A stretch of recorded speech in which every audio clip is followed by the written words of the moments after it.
আসসালামু আলাইকুম বন্ধুরা, আমরা আজকে চলে এসেছি টেকনাফের লবণ চাষ জমি দেখতে। আপনারা দেখেন, এগুলো হলো লবণ চাষ করার উপযোগী জমি।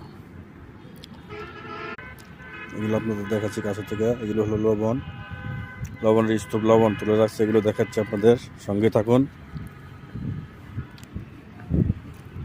এগুলো লবণ বহন করে, যে লবণ টানা ঝুড়ি, লবণ উঠছে এগুলা।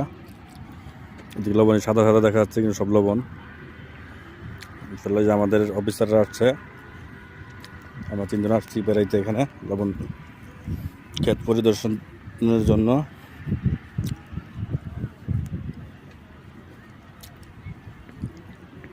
এই যে লবণ স্তূপ করা আছে এখানে, সবাই দেখেন।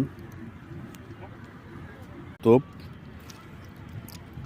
লবণ টাল দিয়ে রাখছে, এগুলো মেশিনে পরিবেশন করে মানুষের খাওয়ার উপযোগী করবে আর কি। ওই বস্তা বস্তা লবণ। আর এখানকার মানুষ এভাবে আমি আসলাম এখন লবণ দেখবো। লবণ কি হাল অবস্থা? লবণ অনেক মোটা, অনেক সুন্দর, শক্ত শক্ত। এটা মেশিনের মাধ্যমে এটা যাবে, হ্যাঁ, পরিবেশন করা হবে, খাওয়ার উপযোগী করা হবে। সেরকম লবণ, খুব সুন্দর লবণ। একটু টেস্ট করে দেখি কি অবস্থা।